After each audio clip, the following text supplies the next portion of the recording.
کان لہ للاجر، اس کے لیے ہے اجر، کمن صام رمضان واحیا لیلۃ القدر، جو شخص بھی پڑھے گا سورہ قدر، پروردگار عالم اس کے لیے ماہ رمضان کے روزوں کا ثواب عطا کرے گا، اور شب قدر رات بھر جاگنے کا ثواب لکھے گا۔ سوچئے، زمانے کو ایک رمضان ملتا ہے، آپ کو بار بار رمضان ملتا ہے۔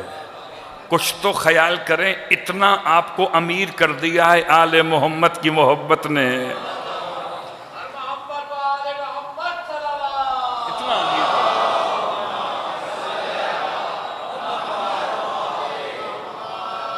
سارے مسلمانوں کو ایک رمضان ملتا ہے اور آپ کو ہر روز رمضان ملتا ہے، جب چاہیں رمضان، اللہ اکبر، جب چاہیں ماہ رمضان کے روزوں کا ثواب اپنے نامہ اعمال میں لکھوا لیں۔ کبھی کبھی ہم حدیث پڑھ رہے ہوتے ہیں کہ اگر کوئی انسان کھانا کھانے کے بعد شکر خدا ادا کرے، شکر خدا ادا کرنے کے کیا فائدے ہیں؟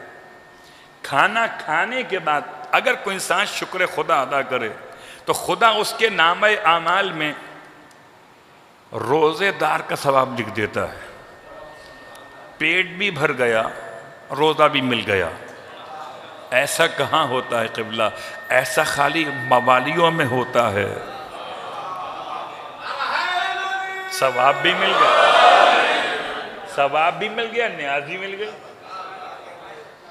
تو یہاں روٹی بھی مل گئی اور روزے کا ثواب بھی مل گیا۔ کب؟ جب شکر خدا کو ادا کیا۔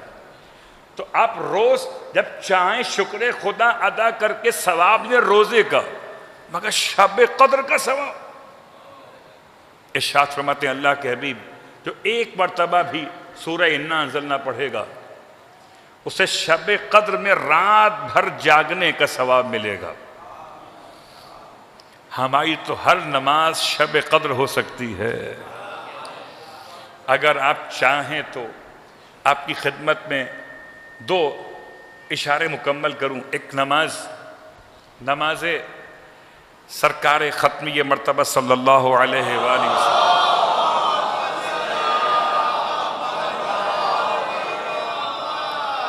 اس نماز میں راوی نے پوچھا تھا جعفر طیار کی نماز کا طریقہ۔ امام نے جعفر طیار کی نماز کے طریقے کے علاوہ رسول خدا کی نماز کا طریقہ بھی بیان کر دیا۔ رسول خدا کی نماز کا طریقہ، کل جمعے کا دن ہے تو خاص جمعے کا دن، بالکل طریقہ وہی نماز جعفر طیار کی طرح پر، مگر 2 رکعت نماز۔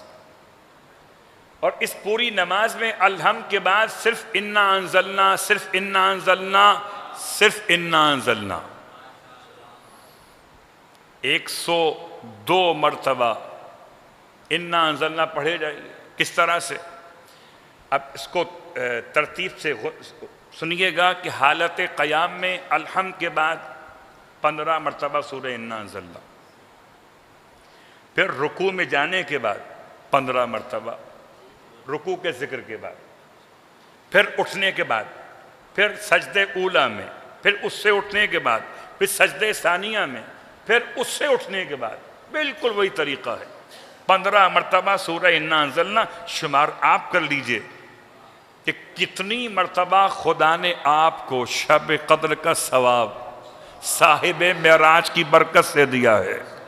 اور یہ سورہ قدر ہی تو ہے جس میں خدا نے فاطمہ کی شان کو بیان کیا ہے۔ انا انزلناہ فی لیلۃ القدر، ہم نے اس قرآن کو نازل کیا ہے شب قدر میں۔ ما ادراک ما لیلۃ القدر، اور تمہیں کیا معلوم کہ شب قدر کیا ہے؟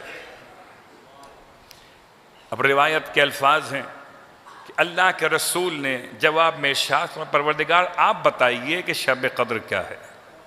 تو آیت آگے بڑھی، لیلۃ القدر خیر من الف شہر، کہ یہ رات ایسی ہے جو 1000 مہینوں سے 1000 مہینوں سے خیر ہے. لفظ خیر پہ آپ کو روکتا ہوں. خیر سمجھ میں آ گیا تو خیر سے جائیے اور خیر سے آئیے، اور خیر سمجھ میں نہیں آیا تو بغیر خیر کے جائیے، بغیر خیر کے آئیے. یہ خیر ہوتا کیا ہے؟ خیر نکلا ہے اخیر سے. اخیر کہتے ہیں انتخاب کو،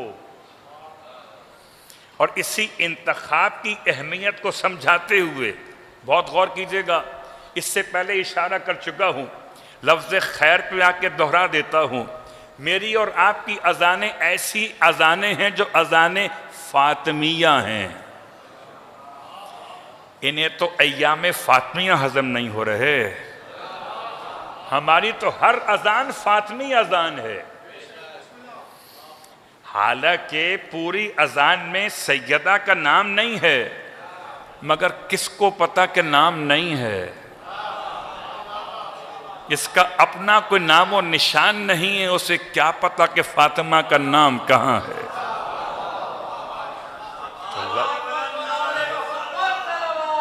اللہم صلی علی محمد وعلی محمد وعجل فرج. لفظ خیر سمجھاتے ہوئے سورہ انا انزلنا کی اہمیت، اور اس سورہ انا انزلنا کی اہمیت میں اللہ کے رسول کا سوال کہ پروردگار میں نہیں جانتا، تو بتا دے کہ یہ ایک رات کون سی ہے اس میں قرآن نازل کیا گیا. روایت پڑھ رہا ہوں تو اللہ نے جواب دیا کہ لیلۃ القدر خیر من الف شہر. یہ ایک رات 1000 مہینوں سے خیر ہے. اس خیر کو سمجھاتے ہوئے پوری اذان میں، پوری اقامت میں لفظ خیر العمل، حیا علی خیر العمل، آؤ خیر عمل کی طرف. تو اب نہ جمادی اولیٰ کی بات کریں، نہ جمادی ثانیہ کی بات کریں، جب بھی اذان کی بات کریں اذان فاطمی کی بات کریں. بتائیے، یہی تو فرق ہے. باقی ساری اذانوں سے خیر نکل گیا، اس کی اذان میں خیر نہ ہو پھر اس کی خیر نہیں. صلوات پڑھے محمد و آل محمد.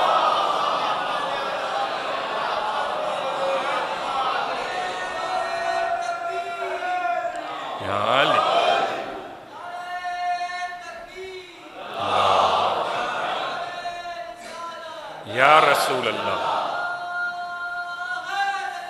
یا اللہم صلی علی محمد.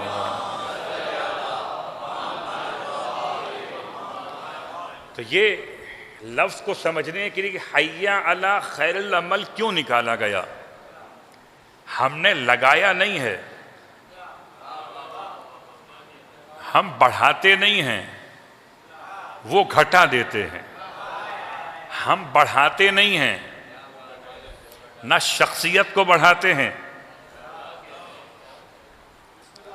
نہ اذان کو بڑھاتے ہیں، وہ گھٹا دیتے ہیں. کبھی شخصیت کو گھٹا دیتے ہیں.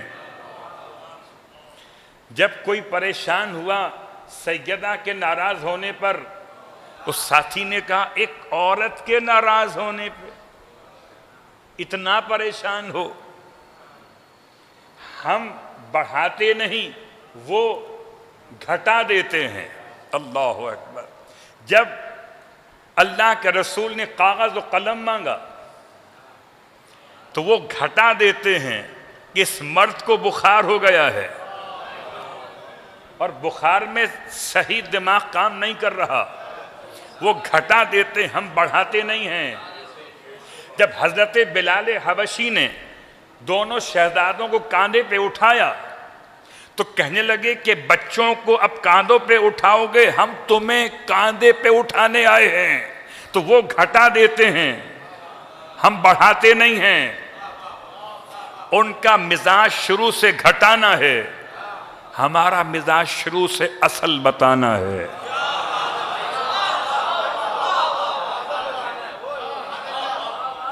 وہ گھٹا دیتے. اللہم صلی علی محمد وعلی محمد. ہم نے بڑھایا نہیں ہے، یہ اذان کسی کے خواب کا نتیجہ نہیں ہے. اگر کسی کے خواب میں اذان ہوتی تو واقعاً پھر خواب کے لحاظ سے اذان ٹھیک ہی ہے، مگر صبح والی